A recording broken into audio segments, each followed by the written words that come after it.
Ladies and gentlemen, welcome to The Right Time, a Wave original. My name is Bomani Jones. Thanks for listening wherever you get your podcast. Thanks for watching us on YouTube. Subscribe, like, rate us, review us, give us 5 stars. You only give us 4 stars. I'm inclined to believe you are a hater. It is that time of week where we have a guest join us, coming to us live from the Ringer from DC. One time, America's fastest 10-year-old. Joel Anderson, what's going on? Why I got to be a hater, man? Last time I saw you, I was in New York. Why do you got to be a hater, Joe? Why do you got to be a hater, Last time I saw you, I was in New York. I thought we had a great time. You know, we fellowshipped, had some good people in the room. Not all great people, but not good all, people. Not all, but some good, mostly good people. And then here you go being like that, man. I put a picture of myself on the internet this weekend, which I never do because I was wearing my fly suit I got from Vietnam. And hey, somebody's laughing because he knows he immediately just showed up to hate. That's all he showed up to do. I think the thing is that the siding of the building looked like a church. You know what I'm saying? So that means that okay. So it looked very much like new pastor. It was like, hey, it doesn't look like that. Don't look like Reverend Jones. I'm going to be your new pastor. I hope to see you at the service on Sunday. I don't know the last time you went to a goddamn church. You don't know what a pastor looks like. Number one. Number two, I was in a little bit of a trick bag because it's a wedding that they didn't want to put on the internet. You know what I'm saying? And you know me. I fully respect not putting your shit on the internet, right? Absolutely. So, got a picture of my brother. Nobody say all that. So then once Joel come in, hate and talk about pastor, now everybody else, because everybody be waiting for their chance to get at me. They just be scared. You know what I'm saying? And they're like, well, if a dude like Joel has room to hate, we all have room to hate. People respect that I'm not scared, and I think that opens up the flame. It was a nice suit. I mean, pastors wear nice suits. You gonna tell Raphael Warnock he ain't got a nice suit? See, it's funny. You said you wasn't scared. I think that you operate on the scared to speak because you're scared kind of program. You know what I'm saying? No, but it's man. Cool. It's cool. It's look, cool. Man, look, cool. It was a very nice suit. I agreed with you, everybody. But again, don't people want their pastor to look nice? That's what the pastor say. Don't you want your pastor to have nice things? And you know they be throwing it at the pastor. But I did realize, and it was actually a dilemma for me where I was like, I don't know. I'm afraid that I don't think about colors like that. But I know like the whole like red tie, power tie stuff, my brain don't think that deep. But the other tie I had didn't work like I thought it would. And so I was like, cool, I'll go with this. And I figured my brother would say something to me if it was a matter of thing. But he was like, nah, but see, we don't go to church. So we don't think about these sorts of things. You know what I'm saying? But all you hypocritical heathens that have been every now and then, how you know it was you? That's you. I went to Catholic school. So I know a little something about a suit, Yeah, I hear you. You don't know nothing about the pastor wearing a suit. They got a uniform. Oh, that's true. That's fair. I mean, I went to church, semi regularly. It's in my youth. I have. When the last time you went to church? I have multiple uncles who are pastors. When the last time you went to church? I mean, so we're talking about just to go to church, not for a funeral or something like that? Yes. I was like, not to a church. Okay. Church. So I'll tell you a funny story. My grandmother, God rest her soul. I find it very interesting that you can't just answer the question. I asked you when you went to church and you were like, I got a funny story. She's 90. She was 95 years old at the time. She asked me and my wife, she was like, so what church do y'all go to out there in Palo Alto? And I could not think of one. And my wife, my beloved wife, Janae, says, Palo Alto Baptist. and my grandmother, Paula, she says, oh, yeah, the Baptists do nice church. And I was like, yeah, so, it probably has been a few years. Because, it's definitely one of those probably hasn't been a few years. You would remember the last time you went. I know the last time I went definitely had to be the year 2007 because the only time I can think that I was going to church is when I was dating that woman. Wow. Okay, well, you know what? I went out. People will be shocked about this, maybe. I don't know. Maybe they won't be. I went to Joel Osteen's church regularly for a little bit in 2005 when I was looking for anything. You know what I'm saying? I was looking for something. When you say you were looking for anything, which anything? I was looking for hope. I was in what I considered to be hope. Hope. Yeah, hope. Not a woman named Hope. You know what I'm saying? I thought you was going to church looking for hope. No, yep. No. Silent P. Lesser P. No. Quieter P. No. I was going back and forth between people in Houston, Fountain of Praise and Lakewood Church, and for a little bit. I was having a rough time. Everybody, you get to be 27 years old. Why didn't you go to the temple? Wasn't you trying to pledge Muslim in the 90s? Well, I mean, it's funny you say that, but you know what? I did. I tried that a little bit, but I kind of outgrew that. I outgrew that phase of my life, which isn't to say that I don't have a lot of respect. You wanted bacon. You wanted bacon again, didn't you? You wanted to go back to bacon, did you? You know what? Or did you never get that far down the road? You know what? I will say this. I have basically given up pork over the last 30 some odd years. Every now and again, people will sneak pork into my food. My mom. And I'll eat it, and it don't trip. I won't trip about it, but I've given up pork. There's some of the okay. So you didn't want to give up hope? Come on, man. You didn't want to give up hope. What you doing, man? I mean, I think it's a reasonable point if you didn't want to give up hope. What you doing, bro? What you doing? What do you? If you didn't want to give up hope, I think that's a big holdup. You saw Malcolm X with Shorty was like, yo, he did not want to give up the great white hope in the pig's feet. Look, man. By that time, I just said hope. I didn't even put you in the bag. I'm trying to think. By that time, I you know what? I think I moved on to. I'm a married man now. It don't even matter. I know. I'm a married man thing. now. And if you had given up hope, you wouldn't be married because she wasn't gonna marry nobody in the nation. Hey, I'm a switch gears and save you. You know what I'm saying? Because that clearly is what it is. You want to be you need a little saving right now. I got you. What you want to do, Joe? I want to say something real quick because you could just a real quick shout out to my people in Kerrville, Texas, because people know I'm my father's family. Hold on, pin in that. I'm gonna get to it. Okay. This is why you let me host my own show. You know what I'm saying? Okay, my bad. Well, you let old boy come on here and ask you questions all the time. You know what I'm saying? So I can't do that. And that's because I let him produce. We talked about that in advance. Okay, all right. Thank you very much. I'll see. There come the Joel hate. You let somebody else do it, right? It all pop up right there. So for people who don't know, Joel Anderson hosted an award-winning season of Slow Burn when he worked at Slate, and they're the podcast series about the Tupac and Biggie situation. And therefore, he is a foremost authority on Diddle. And Diddle was acquitted of many charges. Well, there's 5 charges. He got busted on 2, but the 3 big ones, Diddle got acquitted on. Like Dave Chappelle, like he is in enormous trouble. He is on the RICO by himself, which apparently a line that rang true with the jury because he managed to beat that one. I didn't pay that much attention to the actual trial, right? But I did notice all the salacious details were coming out, but I didn't feel like they were making what seemed to be their biggest point. And you tell me if I'm wrong here, but the biggest point seemed to be that they were trying to allege that Bad Boy Records or whatever his company is actually was simply a front for Freak Off LLC. Right? Like that's the whole idea of racketeering is that your business presents as one thing, the Jinko olive oil company from The Godfather, right? You present your business as one thing when you're actually doing something else. And now that I look back on it, I think we got a little caught up at the time, but I'm like, yeah, that was a pretty ambitious legal attempt that they made there. I mean, who else did they? I mean, the thing is, they didn't bring anybody else up to sustain that. Okay, well, I was running this other business. We were doing this instead of, we had our hands in all these other businesses and doing all these other things. Like that's not something that ever was sustained in court. And I heard one of the jurors came out and talked about that, and they were always they walked in skeptical of that as a claim. Like one of the alternate jurors has been talking in the last few days, and he said they walked in skeptical of that charge in and of itself, and the prosecution never really proved that. And so that's one piece of it. But also, I think the thing is that, and this actually kind of surprised me, that same juror said that they actually got to watch some of the footage of these freak-offs. Yeah. He said it was very tame. A lot of people rubbing each other in baby oil. It's not like it wasn't like hardcore action or anything like that, allegedly. And so that was another thing. They're like, well, this is a very tame bit of theater here. And so you bring all that all together, it's like you didn't really have Diddy with his fingers doing all this other stuff, sort of trying to wash his money or doing anything else. And you have the actual footage of the stuff that is allegedly so bad, and it seems fairly tame. And maybe that's because, we live in a world where you can see hardcore action pretty much at any time.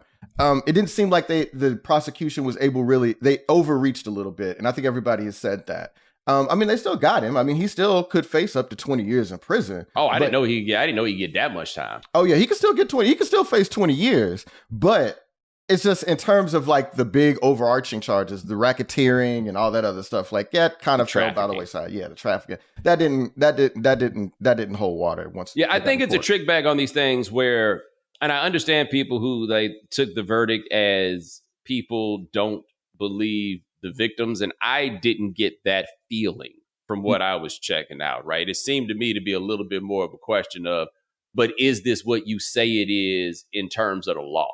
Right. You know, like, and if I'm wrong, somebody can feel free to correct me because I don't want to invalidate anybody's experience or anything like that. But I did not take that as people don't believe that Diddy did the things that they said he did. I think they wound up with stuff where, like, you got text messages and stuff where an alleged victim seems to be organizing the event. Then it's hard to convince 12 people that this is a Stockholm syndrome sort of thing, which seemed to me to be what they was trying to go for. Right. And I mean, I think that's the thing. It's like some people can take things, especially when it comes to like the law, you can take things too literally, or you can just not be disabused of your priors. And so, like, yeah, it's like difficult to explain to people in court that sometimes victims might fall in love with the people that abuse them, right? And they may want to do things to make them happy and to keep them, you know, to keep them docile so they free themselves of abuse or whatever. But that doesn't mean that they weren't abused. But in terms of the law, you can understand how that could be very complicated in convincing a jury of 12 people, 8 of them men. You could understand how they might look at that and be like, well, I mean, he is clearly a bad person, a bad partner, an abusive partner, but that's not what he's on trial for, really. Yeah, and then that was interesting that his lawyers were like, yeah, I mean, he's a domestic abuser. He's a violent man. Yo, you are in deep doo-doo when you start by specifying that. Where they're like, look, there's no point in lying about that. You saw it. He be swanging. Yeah, right. He's oh yeah. I mean, that's the thing. And actually, Bo, this is because I think a lot of people, like, as we get to the end of this, like whenever his sentencing is going to be, but sort of like the reimagining of the Diddy image. Like, if you look back 30 years ago, like, nobody was really talking about Puffy as a violent or bad person, right? Like, they were saying he was maybe a shady businessman or whatever. He had not done right by his artists. But the idea that he was sort of a guy that, you know, was cruel and mean to people and everything else. Like, even the first time that he popped up in the news with the City College party that ended up with 9 people getting killed there. Like, it was so like, oh, it was an accident. Like, how could I have known, you know, we had that party and, you know, unfortunately we didn't go by whatever the standards were and people got hurt and killed, but like, it was a mistake. The shooting that involved Shine and J-Lo, it was like, oh, you know, that's not, you know, I wasn't really involved with that. I didn't fire the gun, blah, blah, blah, blah. But nobody thought of him as a violent person. But like, when you think about when you add up all these incidents over the years, it's like, oh, like, this dude is actually a bad person though. Right. You know, I feel comfortable saying that. Like, he's not a good dude. And so, yeah. I'm sorry. In line with that, there is the best example of this is Hammer, right? There is a joy, and I'm not saying, let me get to what I am saying. I don't want anybody to aggregate this, so we be very clear about what I'm talking about.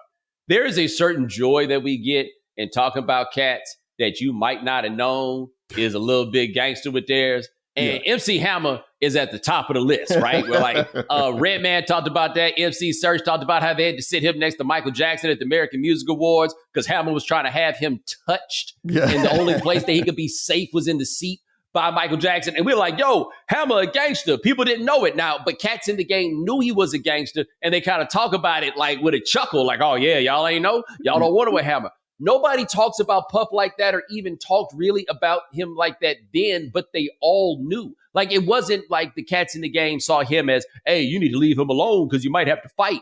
It seemed like Cam and Mace, when they talked about it on their show when it first came out, and Cam talks about how Mace did not walk him up to Bad Boy, and Mace is saying, you know, basically, I can't remember which one of them said it, but the two of them are saying he wanted to take him by somebody who would do right by him. Right? Like, that tenor was there. But even then, nobody was like, man, I told y'all Puff ain't nobody to mess with or nothing like that.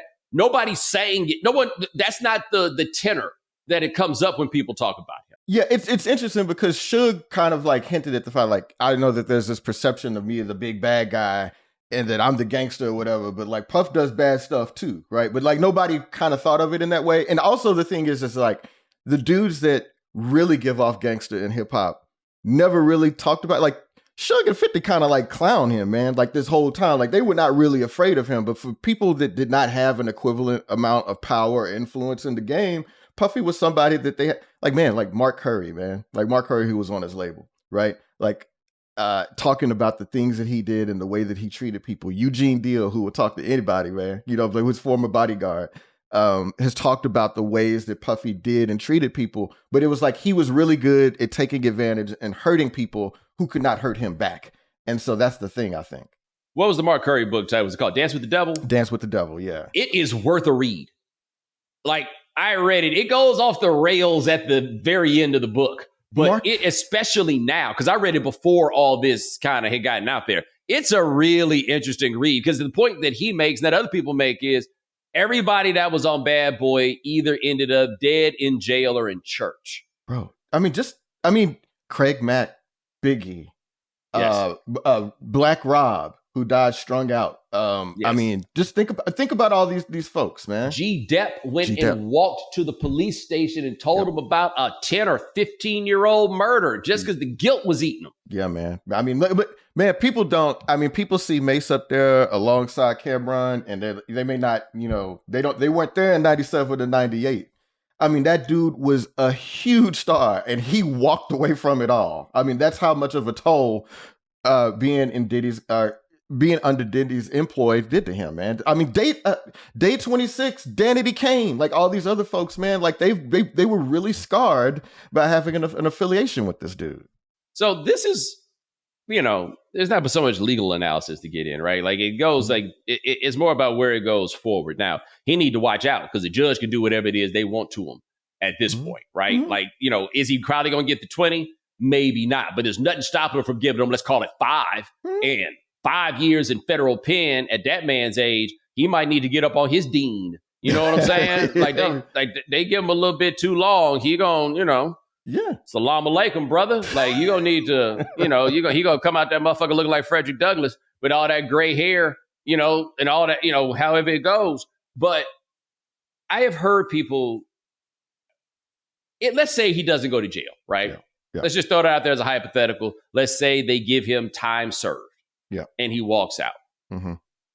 I have seen people make the argument that, and I think that there's a certain resignation and cynicism in this, the idea that he could do that. And then, there'll still be people that'll stand next to him. I don't know about that. I think that the idea of cancellation, people think of that in such absolute terms. And there will be some places that he can go, but he ain't coming back to where he used to be. Right? He's not just going, he's going to be like, remember, OJ got acquitted. And OJ thought he was just about to pull up on the white folks in Brentwood like nothing ever happened. And they were like, hey. Not our bad, brother. Yeah. Yeah. It's funny you said OJ because that's exactly who sort of comes to mind. And I mean, at this point, what are you going to stand next to Diddy to do? Right? So in terms of like his influence in music, we're talking about the last time he was you remember people when you were a kid, people talk about Berry Gordy, right? And it was like, man, Berry Gordy was a big deal in 1968. That's Puffy to a lot of these kids today. So so even if he gets welcomed back into polite society. But hold on, though. If Berry Gordy pull up to the Source Awards, they was going to let Berry Gordy into the Source Awards. That's fair point. Right? That's fair point, yeah. And let us be very clear. Puffy is not in OT Berry Gordy. Let's get to the bottom of this, right? But I'm not even thinking about the kids. I'm thinking about his contemporaries. So let's take it to a different event, right? Okay. You think he's going to get to come back to the Rock Nation brunch? I don't think he can. Of course not. No way. Jay-Z is like pretty... people that have not done anything remotely close to what Puffy has been alleged to have done. So yeah, no way he's getting invited to that. You also got to remember this part, right? Like when it comes down to the application of his re-entry into whatever form of society that you wish to discuss, there is all the terribleness that he engaged in, right? Yeah. Certainly. There's also the story that he would be watching the freak-offs in another room. Right. And so the freak-offs would come to their conclusion and he would have Cassie take some of the fluids and bring them to him so that he could rub them on his nipples in the other room. And I'm telling you right now, they ain't letting that back in the crew. Like, I think it is a fair point to make that men are far too tolerant of violence against women, right? They don't stand up on these things. And I can see why people would think, oh, they're going to let the cat back in. But that man was exposed as a deviant in ways that I think will make it very, very difficult for him to come anywhere else. What did you say? Come to where? You didn't have to do that. Okay. Anyway, I agree that kind of, but the thing is, man, a lot of these cats kind of seem to know, right? Like maybe they didn't know to the extent I don't think they knew that one. Right? Because I mean, the thing, so you've seen that video of, because 50 Cent points this out all the time. There's this video, it's Puffy at a table, it's like Noriega and some other dudes, and Fabulous is there. And Fabulous is talking to Diddy, is like, hey man, so when we gonna party? When we gonna hang out? And if you could just see Fabulous like tense up, get real, like, yeah man, I hung out with you for one of my birthdays. He's like, no man, I'm talking about when you go party with me. When you go party with me. And like Fab is like all tensed up. And I was like, I kind of feel like the rumors of this stuff has always been out there. And you know what I mean? So like well, hold on. Well, that raises another question. Yeah. How many cats who were not under his employ was out there running with him in the first place? That's a great point. Right? Like who's, after Big died, who was Jay-Z to his Dame Dash or whatever? Ooh. I mean, I guess maybe after Shine, like hanging out with Puffy, you might go to jail. You're right? Yeah. But like there wasn't no freaking frack out here, like cats, I guess, were just going to the parties. Yeah, I think that's the thing. I mean, a lot of people went to those parties, and I mean, it's funny because the only people that I've seen say, "Hey, I want to go to a freak off again," are Chopper. You remember Chopper from the band? Oh yeah, I do remember Chopper. Yeah, Chopper was like, "I would love to go to a freak off again." Now maybe he wasn't there for all of the, maybe he missed that part. He wasn't in that room where that exchange was going on with Cassie or whatever. But a lot of these cats that are in the business, I kind of feel like some of them were in those rooms already, and they just didn't want to talk about it. So, but to your point, he ain't never gonna get welcome to the Grammys again. He ain't never, whatever this new 106 in Park gonna be or whatever, he ain't gonna get invited on that. Like maybe, but the thing is, you can kind of carve out a lane for yourself if you're shameless enough on the internet. Like anybody can just kind of start up their own thing, and people will want to hear. I do think people will want to hear from him, and there are enough people that hate women and resent this powerful black man being held to account. I think that depending on how Puff wants to play it, there may be an audience for him. It won't be what it was, but it could be something. But I think he has one problem. He's not very interesting. Remember that time he said something interesting? Man, that's a good question, man. So like, for example, and I'm not saying they are similar in the context which we're discussing, but like that 50 Cent is an interesting guy who says interesting things. He's a very smart dude. He could tell he's a very smart guy too, by the way. Yeah. Yes. Suge Knight even used to say somewhat interesting things, but I ain't listening to his podcast from the jail phone. You know what I'm saying? I'm not doing that. Like, so I guess you're right, but I don't know. I think Diddy. Okay, so let's think about it this way, right? After what happened with Rihanna, Chris Brown immediately tried to like roll into the I'm still a fresh-faced kid, right? He's showing up doing interviews looking like Orville Redenbacher, like all that to try to sell. And then we're like, partner, not working. And so he turned into the Chris Brown that he is now. He got on his Black Mamba. Yeah. Yeah. When a rich brother wants you and your man can't do nothing for you, right? Like he became that guy. I don't think that Diddy can/will make that turn, which is kind of what you have to do to lean into the idea that you're talking about. Right. What Diddy aspires to be is completely different. Like I think Chris Brown, deep down in his heart, always wanted to be like a gangster type dude in LA. Diddy, when everybody, like when he was putting his people in Timbs and all that stuff, he was putting himself in suits. Right. Like he and Jay-Z aspired to be something else and wanted to go to that place. So like when people like, let's just say he gets time served and he gets back off, they're like, nothing happened to him. No, don't you worry. He's feeling some pain, right? It ain't the pain that in our carceral society that we think you're supposed to have, but he ain't got no money, as I recall. Right. I mean, that's the other thing. Like a lot of those like brand sponsorships and things like that. Like it ain't like he owned that tequila company. Like he was just the face of it. Yeah. Right. And so, yeah, I'll be curious to know how he's able to make money, like, going forward. Like that, I don't think he's gonna be broke, but like, you know how Dame Dash is kind of like, well, like, hold on. What? But he is broke. Who? Is it? Correct me if I'm wrong, but wasn't like, didn't he, or did he stacked up all that money? What was it, for bail or whatever? Mm-hmm. But remember, his money was not great. Right. It's not when this came up.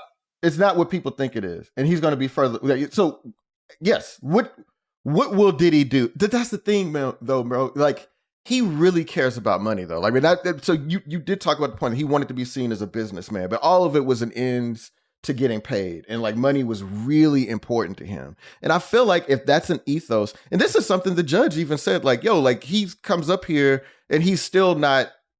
Like, he was reaching out to witnesses while he was detained. Like, he was breaking the law while he was under investigation, doing stuff. So, like he's got some sort of an edge. He still likes that sort of life. And so I'm just wondering, somebody that is that addicted to the lifestyle, somebody that has only known comfort for like the last 30 years of his life, I feel like that kind of cat will be willing to maneuver to do whatever it takes to still like have some sort of income coming in. I just don't know what that is. Yeah, It ain't like white people want to see Diddy. You know what I mean? Right. Well, see, he don't mean nothing to them. Right. So that's just the thing. And to be clear, I think this is something that gets lost, and it is somewhat fascinating to me. White people don't stick with their black favorites past, like, it's just some shit they do when they teenagers. Like, there's some exceptions, certainly, but the people who could sell 10 million copies. So MC Hammer, as a great example. MC Hammer was selling records like NSYNC was selling records, like Justin Timberlake was selling records. And no matter how much clowning people did, people love those records, right? MC Hammer can't do no arena tour around America. Oh, and look, he got three albums and more worth of hits. Yep. He could put together, I mean, it wasn't my jam, but I saw y'all wearing them pants.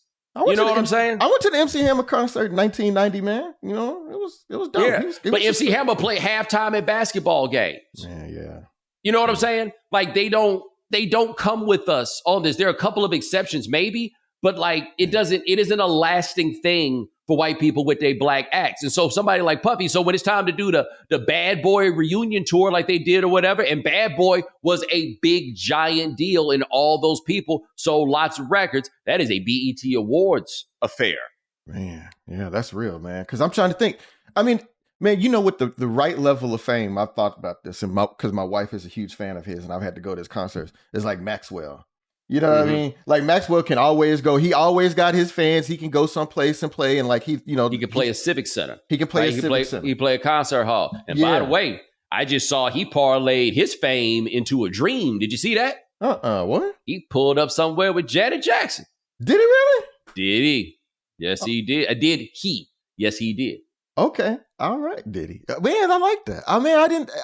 Sometimes it takes 30 years to make it happen. You know what I'm saying? That's an interesting combination. But good for him, man, living out that dream. And you know what happened?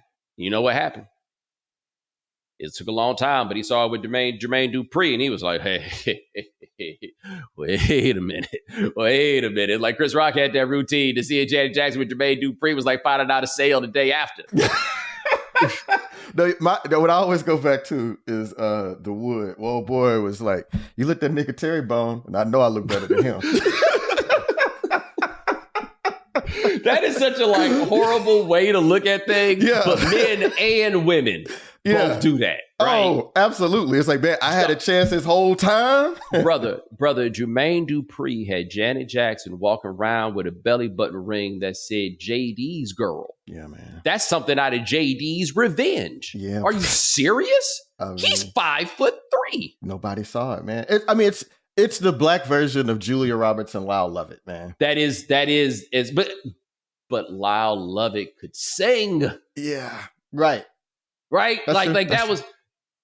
I've told you what my thought with Jermaine Dupri understood, though, was he understood being a child star. He understood growing up in the industry, right? And so that was always my take on what his Janet Jackson angle was. But at the same time, everybody's got a chance. Or like, who she might like, it might be anybody.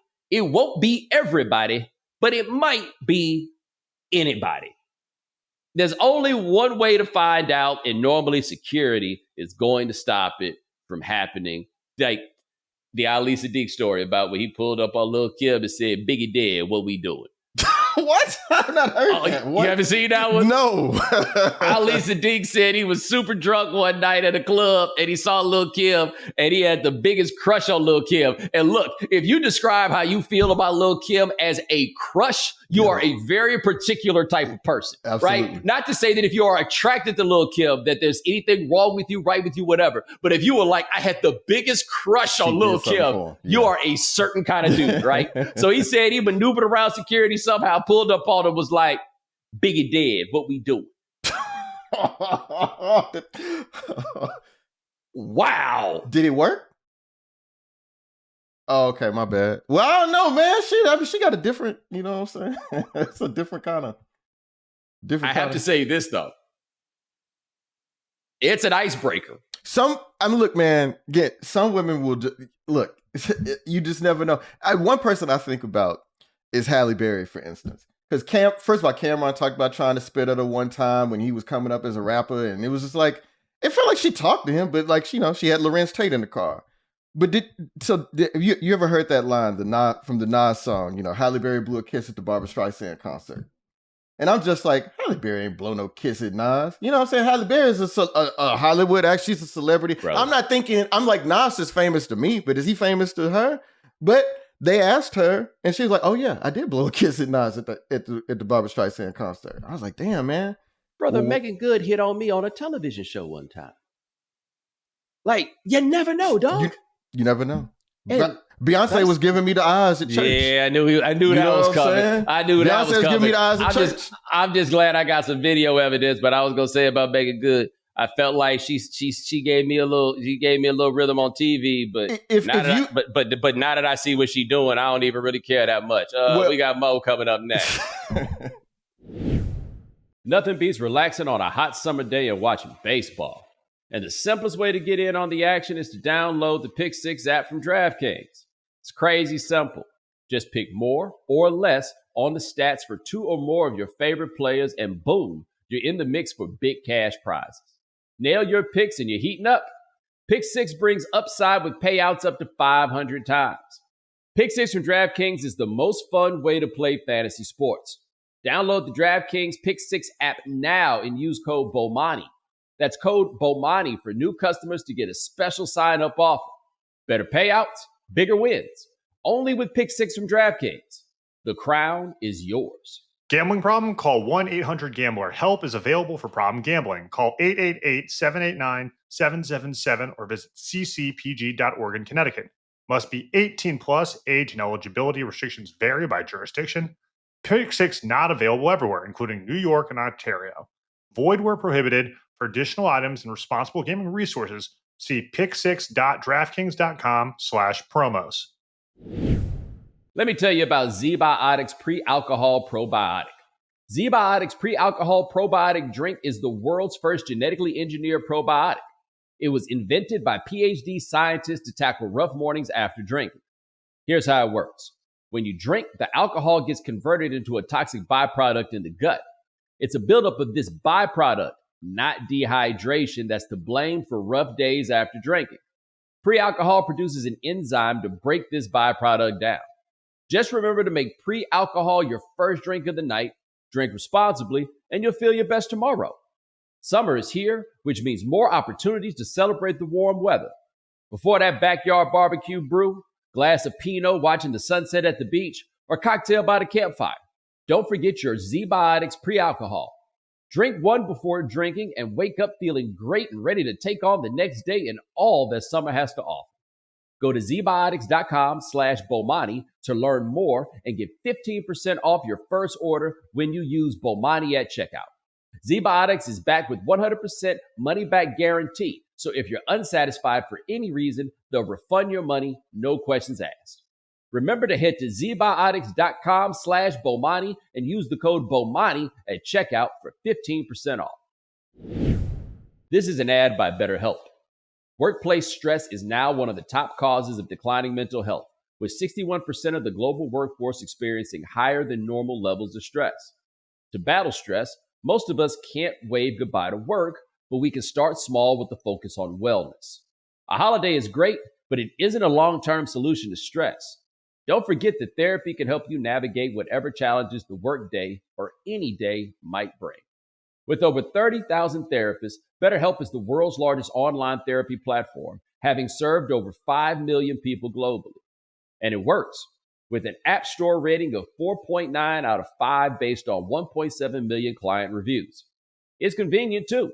You can join a session with the therapist at the click of a button, helping you fit therapy into your busy life. Plus, switch therapists at any time.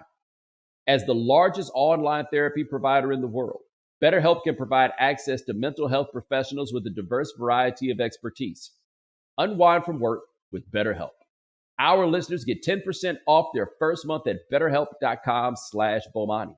That's BetterHelp, HELP.com/Bomani. All right, we back with Joel Anderson. Dag, I'm not going to say it, but I was just thinking about saying.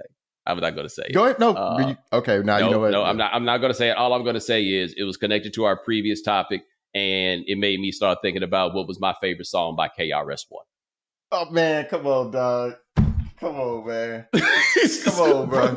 I mean, love's going to get you into jail, boy. Man. You MCs act like they don't know. You got a nose for good music. You know what I'm saying? Hey, man. Yo, right fast. I'm going to tell a great KRS-One story and then get into sports. So, you are familiar with the time that KRS-One ran up on PM Dawn at I forget what club it was. I think it was the Tunnel in New York. I've heard about this. Yes. Okay, so this is a legendary story for you youngsters. Hip hop was a different thing, right?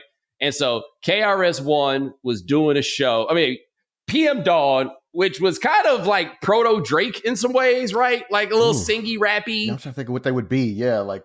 Alternative rap is kind of where they were. Yeah. It was kind of in between, right? So anyway, Prince B, the Eternal, did an interview or something. I can't remember where he said this, but he said if KRS-One is a teacher, he is a teacher of what? Which is something that KRS-One took personally. Okay, so understandably, PM Dawn was playing a show at whatever, I think it was the Tunnel in New York City.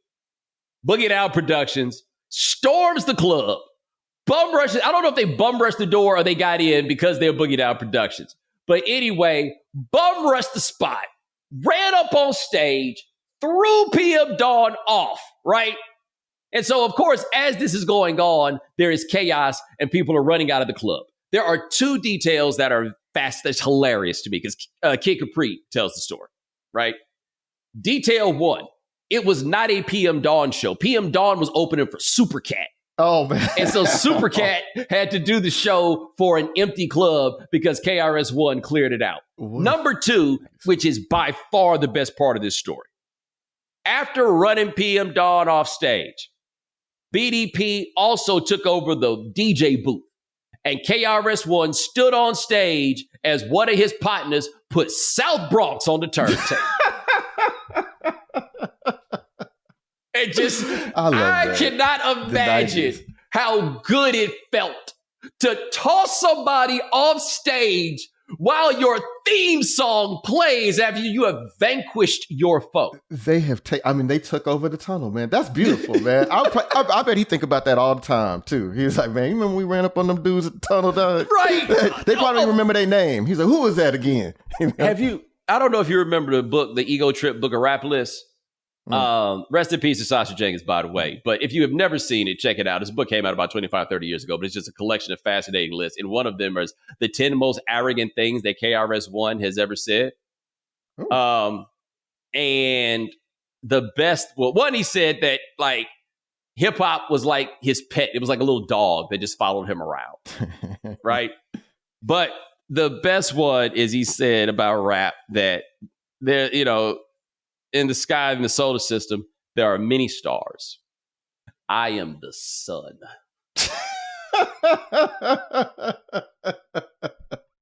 I love that.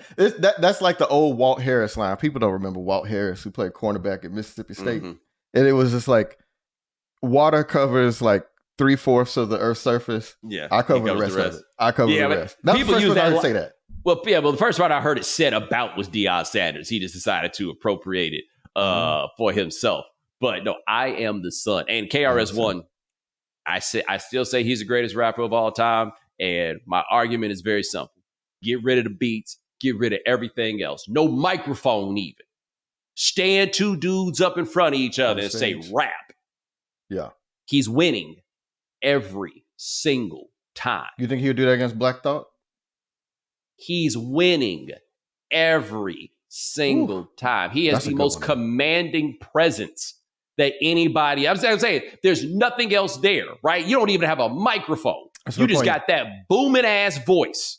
Man, that's a yeah. I mean, you just also just the energy he gives that radiates off of him. It's like it's infectious. Yeah, like people, it's hard to because MCs just aren't quite like that anymore.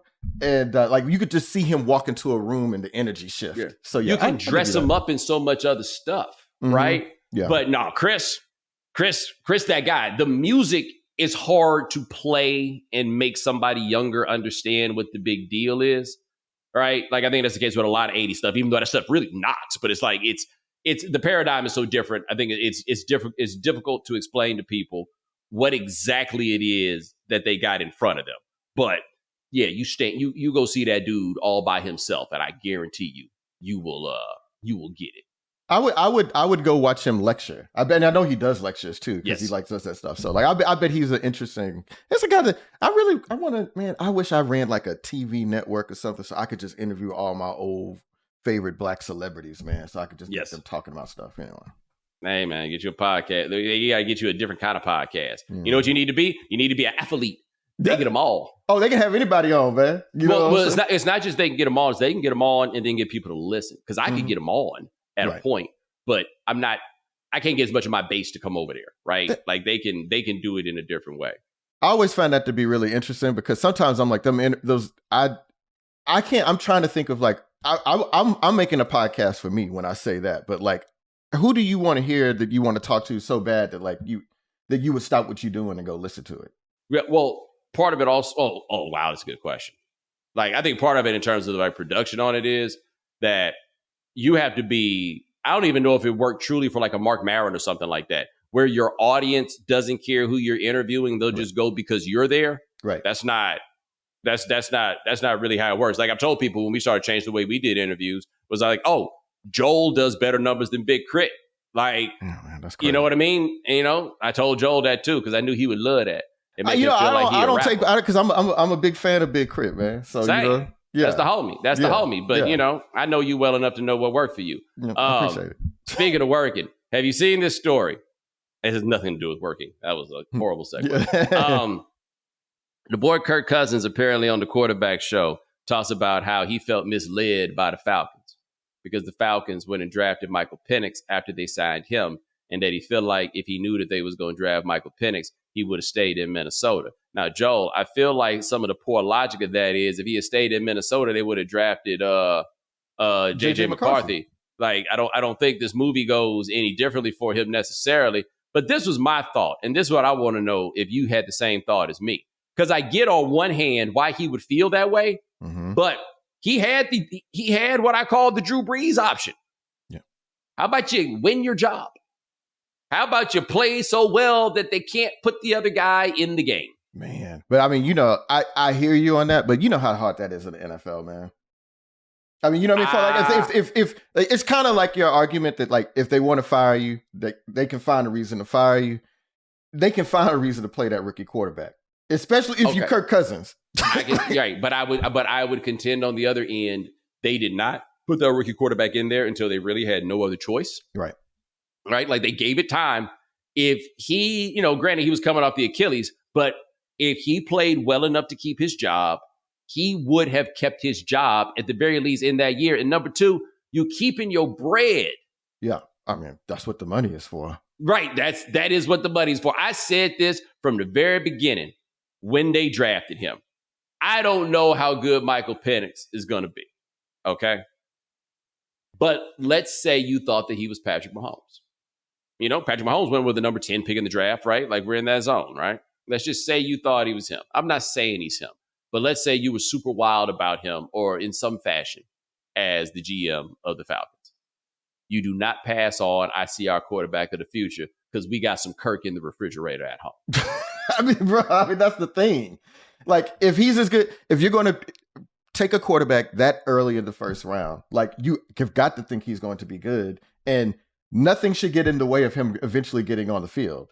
Unless you've got, go out there and all I'm saying is go out there and ball. Yeah, like, you have the option of going out there and playing well. Kirk Cousins has been in enough quarterback competitions and played enough ball to know that ain't, No. I think, and maybe this is one of those that it's informed by his own experience, but at the same time, he got the job over Robert Griffin, right? And by the way, that second time he got it was not the first time he really got the chance. He was given chances and it didn't work or whatever. I'm just saying, you can win the job by playing well, and he did not play well. And it's interesting that you say it this way, because in spite of the things that I've said, I remember when Michael Penix got drafted, and I was mad. I was mad for Michael Penix. I'm like, the boy already 34 years old. Like, why should he have to wait? I just didn't want him to have to sit any more time. I thought that's like when you're like, okay, that's why I hate the draft, because that's not fair to a young guy's career. And I'm thinking, Kirk Cousins, I disagreed. I thought that was perfect for him. He clearly needed the time because he wasn't really ready to play when they got him out there. He may be 100 years old, but he was not ready to play. Yeah, I just was like, look, man, motherfucker almost ready for it. He's pension age. Yeah, you know I hear you. Look here. I think better for him is to make money without getting hit. That's okay.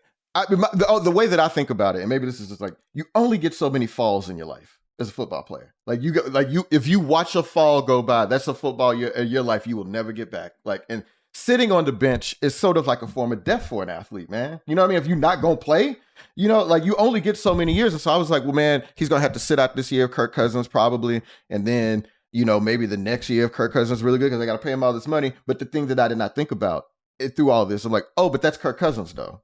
Like, you know what I'm saying? That's Kirk Cousins. I was like, oh, okay. He going to play eventually. My bad. Yeah, I've not seen any argument that says that playing early is better for your long-term health of your career. To be fair, I don't know how many arguments there are that not playing early is good for your long-term career either. Like, I think it's a trick bag, but I think that so much goes into being an NFL quarterback that having 1 year where all you have to do is study and watch what's going on and learn what all the rhythms and machinations are of being a quarterback, I think that's probably good. Like, I think he was better off not playing than he was playing. Well, for everybody but Kirk Cousins, it seemed it worked out. Like, that was an ideal situation. I got a question for you. You think Kirk Cousins is going to be good enough to start for anybody this year? That, like, if he had gone somewhere else playing like he played, because after the middle of the year, he didn't have it. It started off early, and my brothers and sisters in Atlanta were embarrassing themselves. Remember that Kirko chains and all of that stuff? Like, y'all were making fools of yourselves, making fools of yourselves and the rest of us. It was terrible, right? But my culture is not a costume, No, and they was putting it all for him. I was just like, you got to be kidding me. But anyway, that man is 36 years old or something like that, coming off an Achilles tear. Come on, man, it's a wrap for that. Well, I just kind of again, who am I to tell somebody to retire, right? Like, again, as I've said, you only get so many falls, you only get so many Sundays. But like, what else? If you just like being in the locker room, bro, which I totally understand, he can do that. But if his hope is to play, like, he may not even want that, because I would feel like he would get hurt. You know what I mean? Like, I feel like he no longer can get away from the rush. He's not good. The only thing left for him is to get carried off the field. Right. Look, Alex Smith kept playing. Man, never forget. Man, look, man. The thing is, you learn pretty quickly when you move up levels in football. It's like, man, some people will die for this shit, man. You know what I mean? Some people really need this, or they really want this in a way that is beyond sort of like my ability to think about it. And so, like, when you get to that level, and Kirk Cousins, man, he's had his success. So I totally get like why he would want to keep doing it. But I also would just be like, hey, man, you made a lot of money, bro. Why don't you just be an assistant coach or something? Yeah, man. Before we get out of here, because I don't want you to feel like I was silencing you. You and I were talking a bit yesterday, and you mentioned the fact that your people are from down there around Kerrville, Texas, where the flooding has taken place. So what's it been for you? Yeah, well, so actually, my family, it like literally, like we were right in Kerrville. I would go there, several times a year growing up until I was 12. When my great grandmother passed, she was the sort of the matriarch, and so man, yeah, it's so I have vague memories of the Guadalupe flood in Kerrville in '87. Like I have like just few shots in my head of like us sitting around the TV and watching weather reports at that time. But yeah, man, first of all, like obviously my heart goes out to all those folks. It's devastating to see that, and it's just like, cause man, it's just such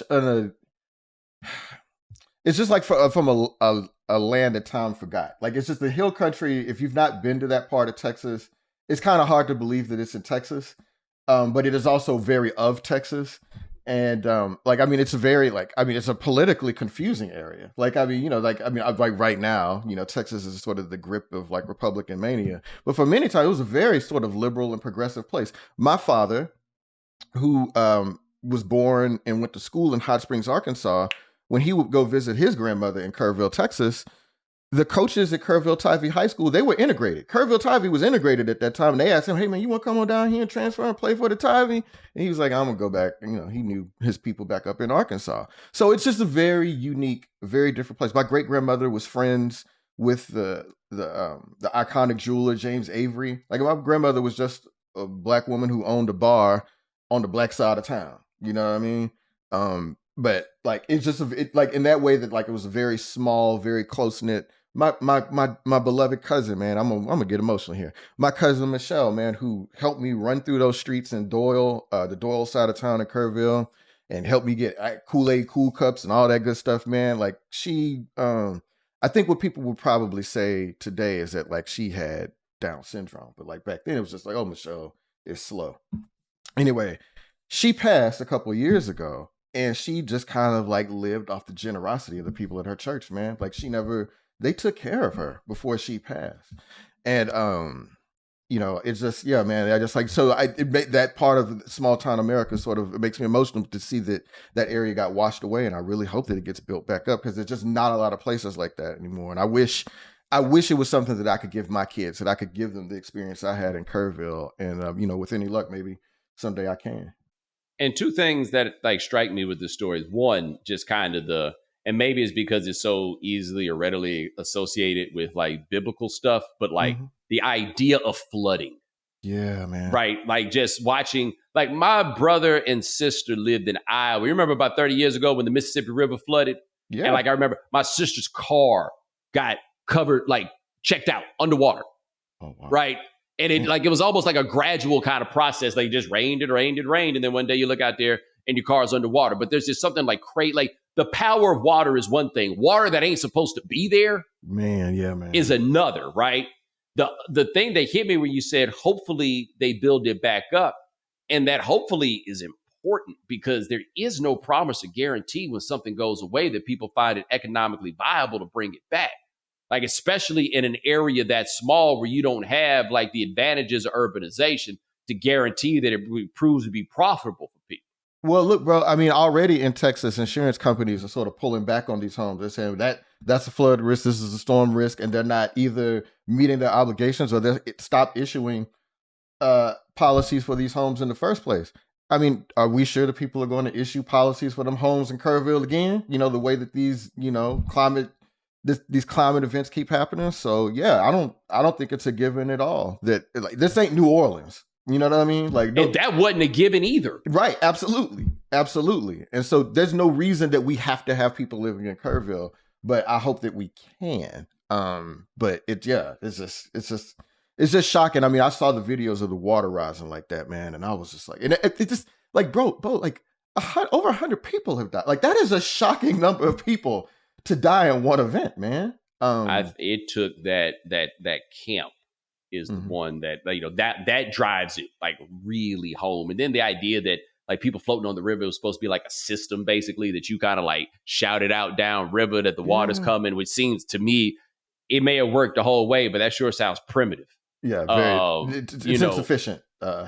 From where I am, and so it's just like, man, this is it feels, and I can't tell if it's just because we have so much more access to more news, but it just feels like a natural disaster is around the corner at every turn.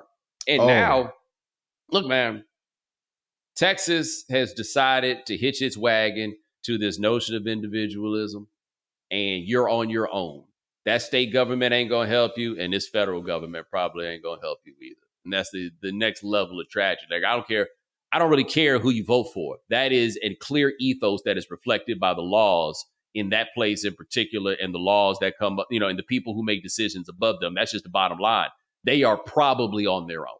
Right. Well, so, I had to make this decision a few months ago about like if I was going to move to Texas, if I was going to move to Maryland.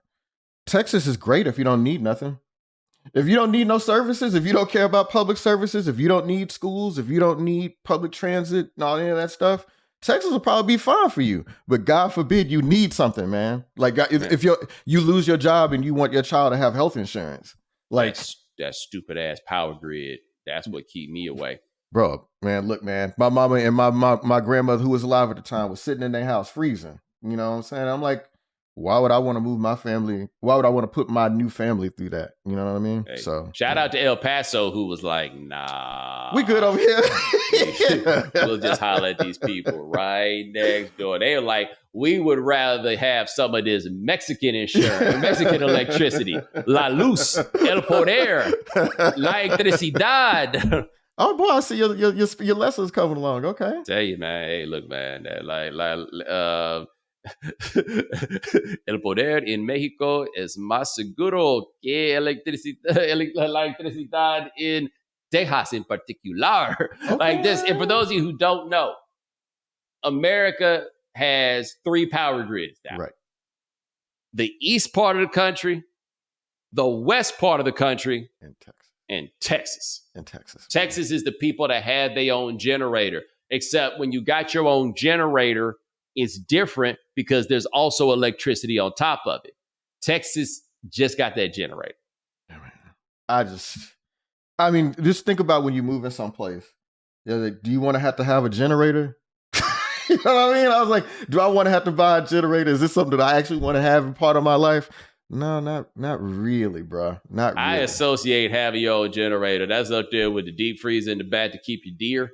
You know what I'm saying? Like that is a country move. I say that with no judgment. But I got my own generator. You also have a satellite dish because the cable man don't come out to where you stay. Yeah, man. I mean, that's some living that everybody's not really cut out for. And I know some people that have moved down there from California. And again, I don't want to hate on Texas. I love Texas. I want it to be better. But people that go down there, man, and they just like, bro, if God forbid you lose your job or something like that, it ain't quite the same thing. So, yeah, man, I hope that they build it back. And I know that they've, the state officials and everybody else have promised to do what they can, but like, let's just check back on that in a year. You know what I mean? Yeah, man. Another point, we'll get you back, talk a bit about the Houston Rockets. They got Kevin Durant. You ready. You already there. My Rockets, man, I've been really fortunate in my life, man. When I grew up, Moses Malone was on the team. The Rockets always just keep a good player. You know what I mean? Like they've never been really bad in my life. And I appreciate them. Well, being bad. They was just bad a little while ago. Just for a little bit, but it was in service of something. And now look at us. Yep, and now the biggest James Harden apologist in the world sits before us. I mean, are you gonna take this back when he goes to the Hall of Fame? Are you gonna you know what I mean? He's a Hall of Famer. He's going to the Hall of Fame. All right. Yeah, I just don't understand. Like people is Jimmy Butler going to the Hall of Fame? I think it's plausible. Joe, why plausible? Why you say why? The answer is an unequivocal yes. I think the thing is it's crazy because. Again, because you're such a hater that the postseason matters so much, but these are not equivalent players, though. You know what I mean? I didn't say. Well, first of all, I didn't say if they were the same player. Right. I said if he was going to the Hall of Fame. I know this one. Tell me which one of them can get you to the finals. I tell you which one can't. I mean, look, if that team, the Rockets from 2018 had played in the East, they would have been in the finals too. No, because James Harden would have found some way to choke out the last game of the season, as he has done year after year after year after year after year, any including the year any you of them described. Rockets teams that Jimmy Butler took to the finals. Any of them Harden teams. Hold on, so you telling me that the James Harden teams would have gone to the East and took out LeBron? No, I think that because that's what you're saying. You're saying that in 2018, if we put them in the East, they win the East. So you're saying that James Harden would have taken out LeBron. I do think the 2018 Rockets would have beat the Cavs in the finals. If they had made it, I think they would have beat them. Yeah. So I guess I am saying that, but I'm definitely saying that if those 2018 Rockets had played in the 2020 bubble finals, I definitely think they would have rocked Jimmy Butler and the Heat then too. Yeah. So which game would James Harden have had the 10 turnovers? It wouldn't have mattered because we had CP3, you know what I'm saying? Dishing it out. Bam. No, because James Harden got him out of there. No. Remember that? Yeah, man. I mean, he liked to play the way he want to play. I mean, I'm not saying he's a perfect guy, but people should have some appreciation of like the flawed great player. And I have an appreciation for it. And again, that dude played hard for my team, man. You know what I mean? Like, I respect that. He played hard for the Rockets. He played a lot of games until he didn't. He took on the burden of being a superstar every night, and I think people should have more respect for that. And then wilted under it with 10 turnovers against the Warriors. That just gives the story pathos. 27 missed 3-pointers in 2018. You remember when they missed 27 3-pointers in a row? I'm familiar. I'm familiar with that. I wasn't sure if you was watching that game. It don't sound like you watched that game. I saw it. But look again. I appreciate what he did for my franchise. I appreciate him coming hard. And in that way, I'm kind of like, I'm excited for KD to get to sort of like rebuild his name or whatever, because for whatever reason, Golden State fans didn't appreciate him properly and he doesn't get credit for being a 2-time finals MVP. Well, come on down here to Houston and we're going to do something now. You know what I'm saying? Like we can rebuild that resume. And also just on the low about the KD thing, people don't give him enough respect for the 2021 Olympics thing. Like, that should do more for his resume than it actually has. Well, I definitely feel confident that you will give him the respect, because if you'll give that much respect to Jim Harden, you will definitely. I ride with the hometown. I understand why you can't, because you didn't live play for the hometown no more, and you still be out here trying to defend him. Mm-hmm. I mean, I'm look, Warren Moon, Lorenzo White. I mean, if you play for Houston, Vernon Maxwell. I think of Vernon Maxwell. Did you just compare James Harden to Warren Moon? I mean, bro, I mean, the thing about Warren Moon that people would say is that, like, people would make the argument in the playoffs for Warren Moon that they probably would make for James Harden. Did you just compare real live Black history to Jim Harden? I see the thing. You just being disrespectful to that term of the Rockets. I mean, Jim is going to be a top 2 Rocket, top 3. He is number 3.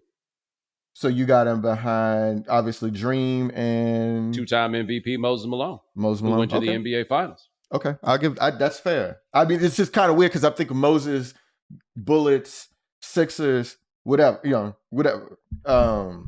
yeah, I'll give you that. MVP with the Rockets. Okay, I'll give you that. Okay, number 3 is fine. That doesn't get you on the Mount Rushmore though.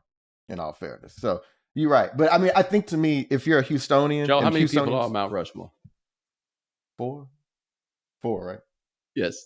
when you asked it to me, I was just like, hold on. Once you came out there, they won't get him on Mount Rushmore. And I'm like, damn, what Mount Rushmore did they show Joe? Yeah, no, right. Yeah, my bad. Yeah, I mean, because it's Dream, it's Warren Moon.